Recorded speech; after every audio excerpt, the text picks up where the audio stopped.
All right. Is everybody looking outside right now and feeling like you're in one of those Christmas ornaments that you shake up? I loved those when I was a kid. Now I'm inside of one. It's amazing. So we're celebrating something at Unity that we like to call the birth of the Christ within you. This is very different than what we traditionally were taught when we were growing up. We were always worshiping and celebrating the birth of the Christ in Jesus. In Yeshua was his real name. But what about us? Where did that leave us?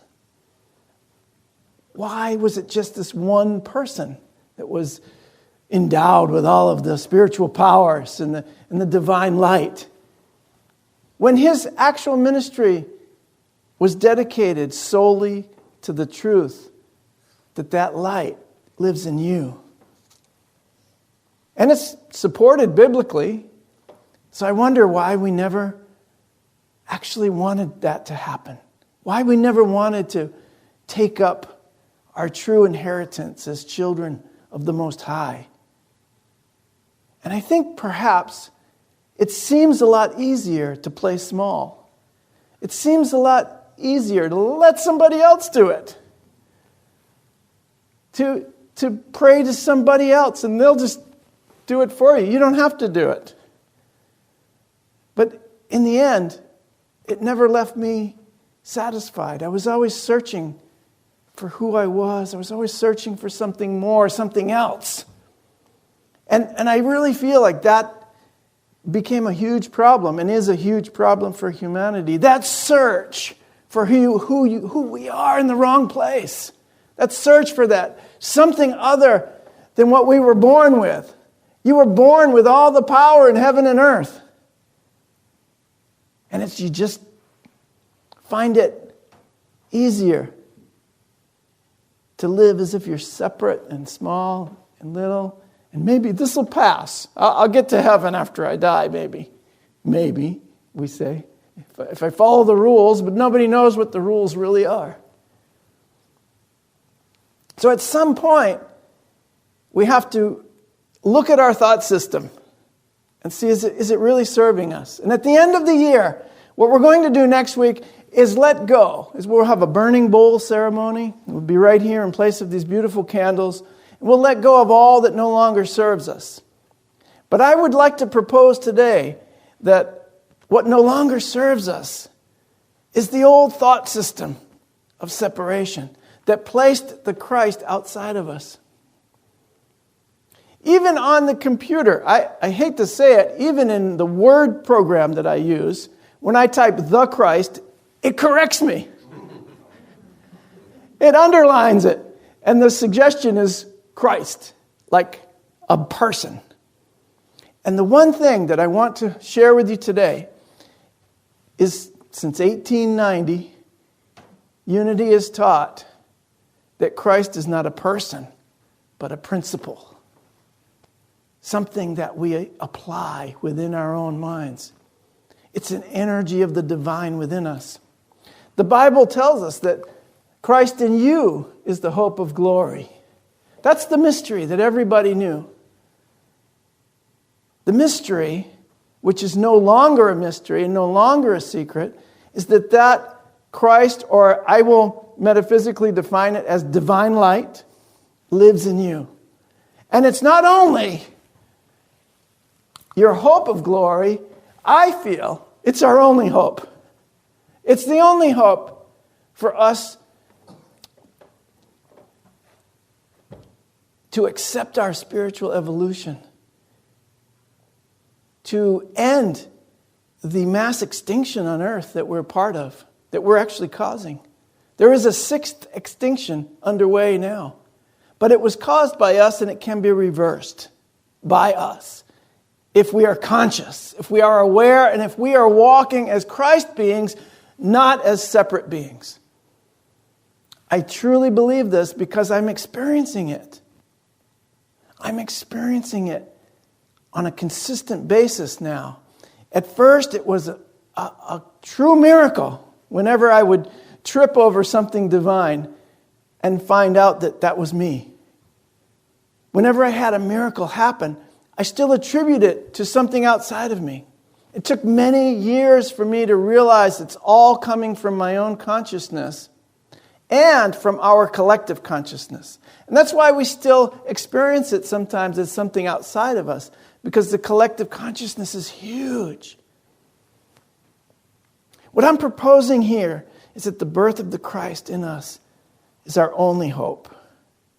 So, if we're going to talk about the birth of the Christ, we should take a little time to talk about what we mean by the term Christ. In Unity, in the New Thought movement in general, Christ is not a person but a principle. It's the individual embodiment of a divine idea. For centuries, Christians have been celebrating the birth of Jesus, Yeshua, on Christmas. And they've rarely considered the birth of the Christ as their own spiritual awakening or their own transformation. And yet, that's what Christ is. God on earth, God with us. Right? They named him Emmanuel, God with us. But properly translated, it means God within us. God within us.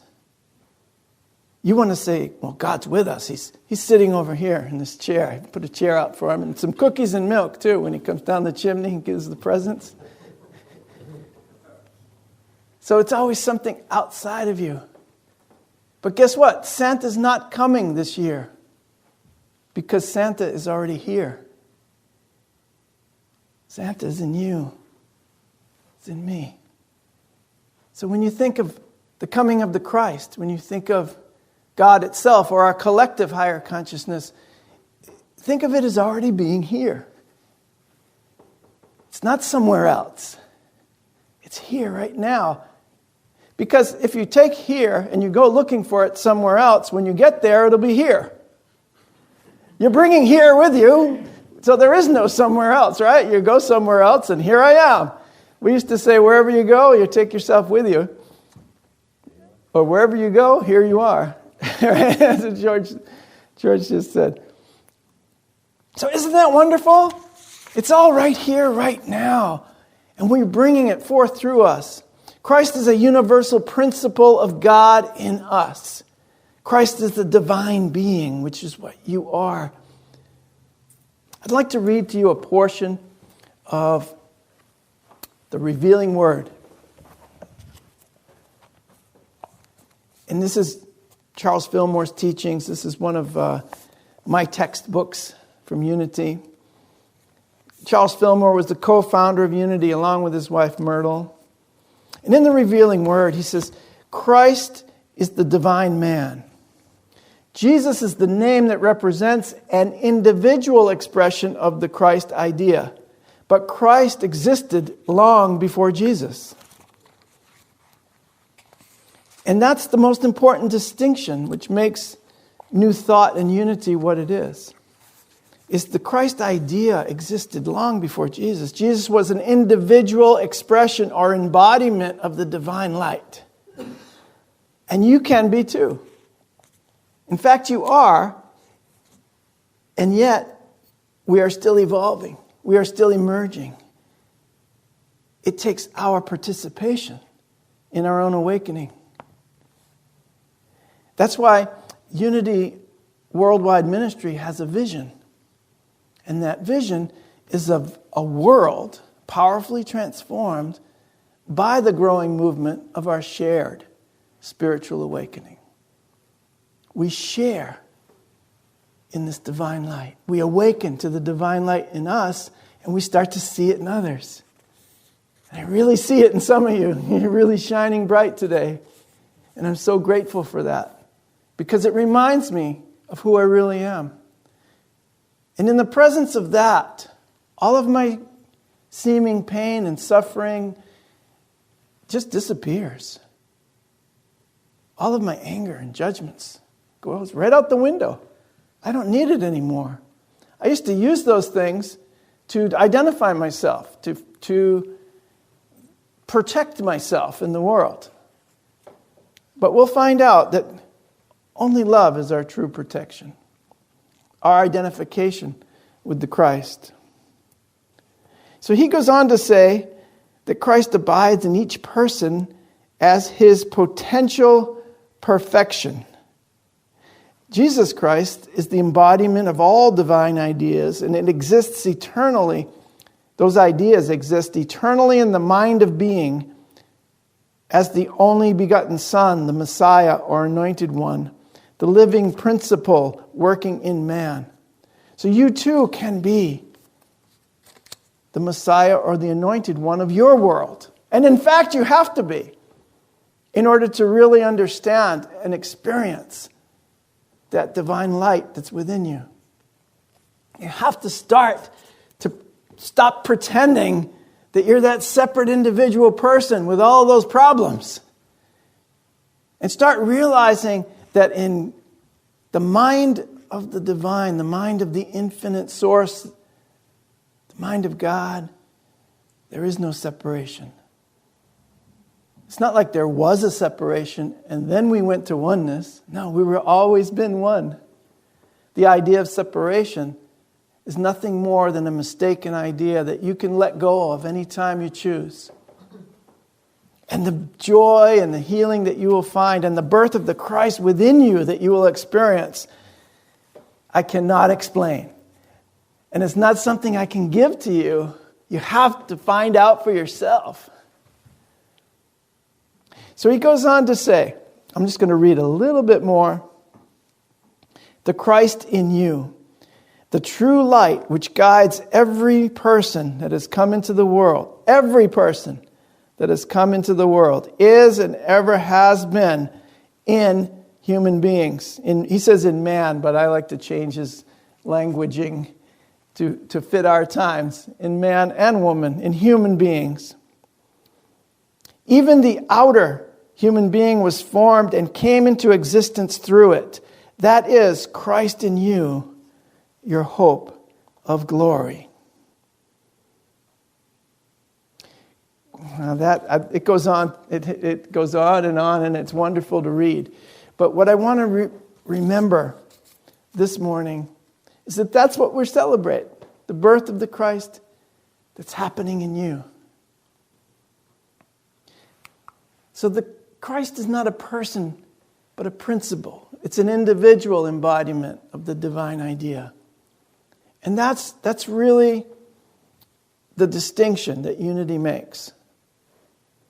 That it's not a special dispensation, but it is something that each and every one of us can realize. Each and every one of us can not only realize it within ourselves, we can begin to realize it as the reality of our collective consciousness. Everything else is disappearing. We can sit in the reality of our collective consciousness as being divine light. That's what happens in meditation. I noticed for myself, especially this week, because it was a pretty hectic week, and a lot of things going on in the outer world. And a lot of people coming and going, and I can't make it, and my body's feeling sick, and then this and that. And I noticed that I'd sit down for meditation, and the first 5 or 10 minutes, it was just those thoughts and that energy going through my mind. And you don't even notice you're doing it until you sit for a moment. And you realize what your mind is actually doing. It's just going around and around. And it's running these scenarios and the words and the stories. And it might go here and it might go there. And you might bring up something from the past. It's like when you're dreaming at night. Sometimes it gets, just unrecognizable. You sit down and you notice your mind's doing that. But if you keep breathing and you keep just sitting there, sometimes I have to affirm the truth. I am light. I am a child of God. I am one with the universe. I am at peace. Peace. Peace. Peace. Just repeating those things, all those stories begin to disappear. And then, poof, they're gone. They're gone. Where were they to begin with? Something I made up in my mind. I took the energy that was swirling around in my consciousness and I formed it into stories, and they never make any sense. And you're going to tell yourself a lot of stories, and you're going to try to make sense out of it. And you're going to have to tell yourself more lies in order to make sense out of your first story. The only story you need to tell yourself is the true one. That you are a child of the divine. That you are light. That you are love. That you are peace. That you are joy. That you are perfection. That you are one with the universe. That you truly are the Christ emerging into this world. And this world is transforming through the shared recognition of that. I love it. Now, the objection I always get is if we are the Christ, then why does the world look the way it does? I always get that one. Well, come on, look at what's going on. How can you be the Christ? There's no Christ. You've even given up on religion and spirituality and everything else sometimes. Well, the religious person, the deeply fundamental person might say, but we need to fight the evil. We need to oppose it and fight it because it's strong, it's powerful. We have a more powerful God. And then all of a sudden, what's going on again? Anger, war, fighting, separation. And where is that all happening? In us. When we do that, it's just happening in us.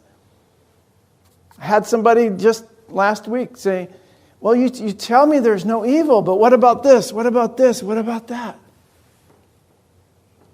I'd say those are the painful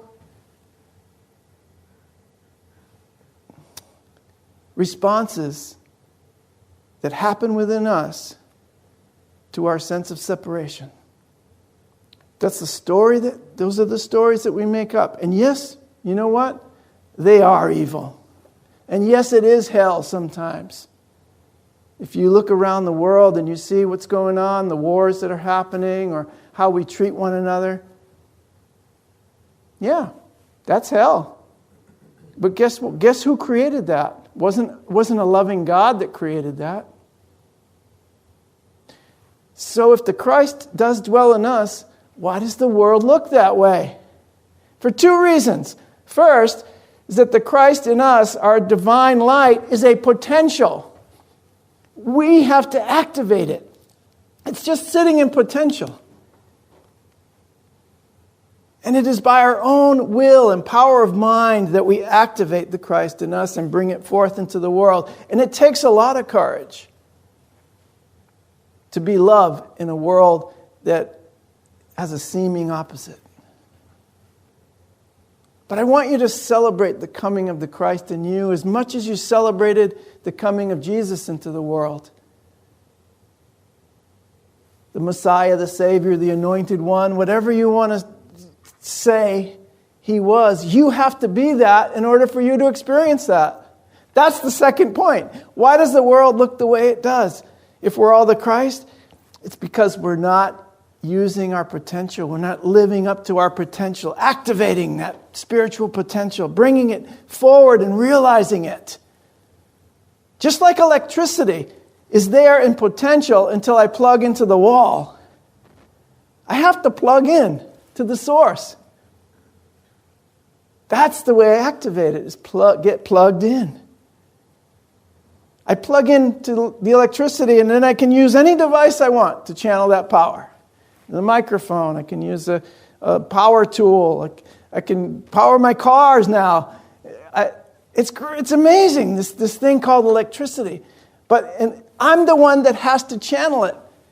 I plug it into my computer, my telephone, the blender to blend up your smoothies. There's all kinds of things that you can use this power to do. And the same goes for our spiritual power. We plug into the source, and then we use it. We use it to heal. We use it to teach. We use it to join together in oneness. We use the power of God, which is far more powerful than electricity, to bring about the healing of humankind. That's what you're doing. I just want you to know that you're doing it. I want you to know how to do it. I want you to get your devices of healing and your devices of oneness and meditation and prayer and put them to good use. Before there was electricity, I used to use a handsaw to cut the wood. I was a carpenter. Still am, but when they invented the power tools, you have this incredible saw that spins around that you can cut the lumber with. So I grabbed it and I tried to cut the lumber with it. It didn't work too well. I hadn't plugged it in. I threw that out. It doesn't work. I went back to the old one. And that's what many of us do. We say, oh, this spiritual thought system doesn't work. I'm going back to the old thought system. I felt better when I could separate from you and judge you and put you outside of me. I felt protected. I was in my own little bubble there. That thought system was working. But guess what? The new one, the job's already done, the house is built, and I'm living in it.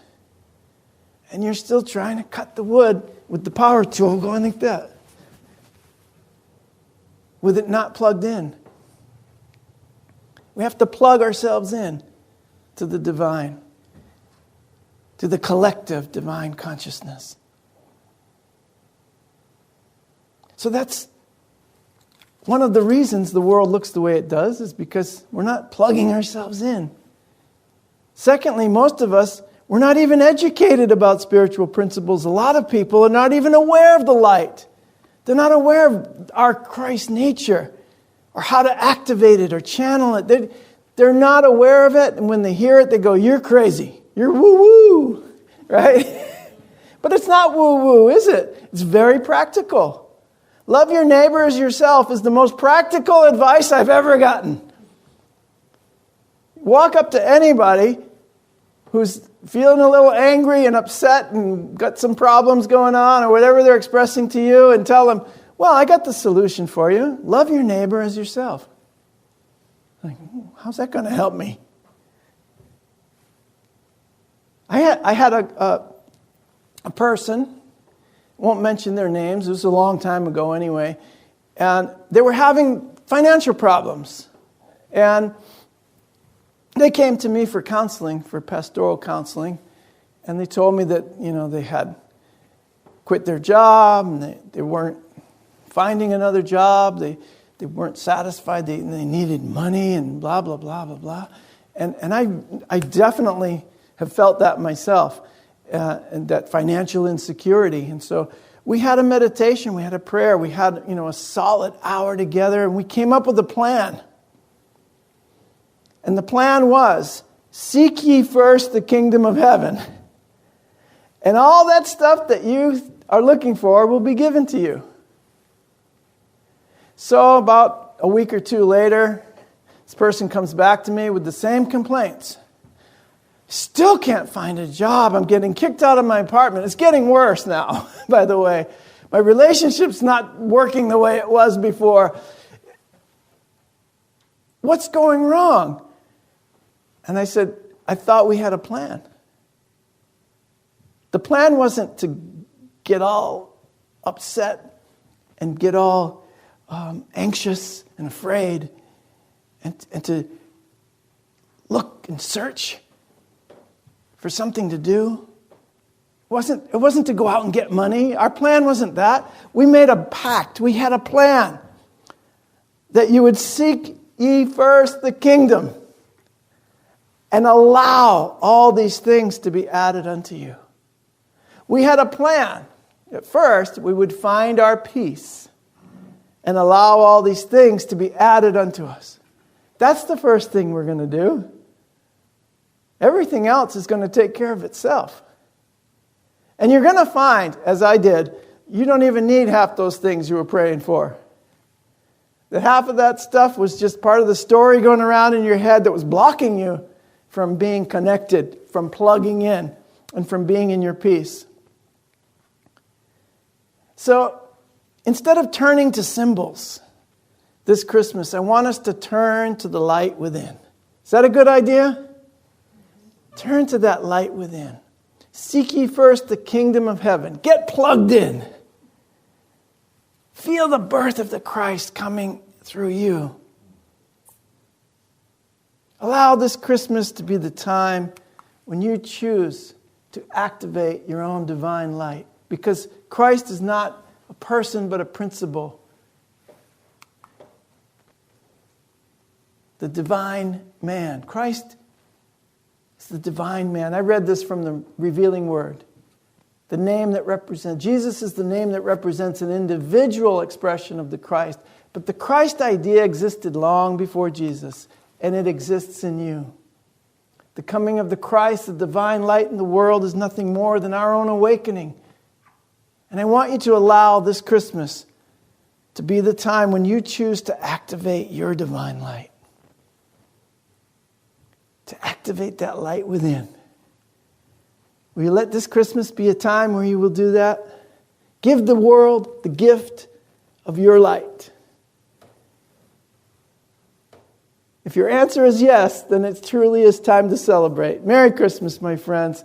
I love you so much.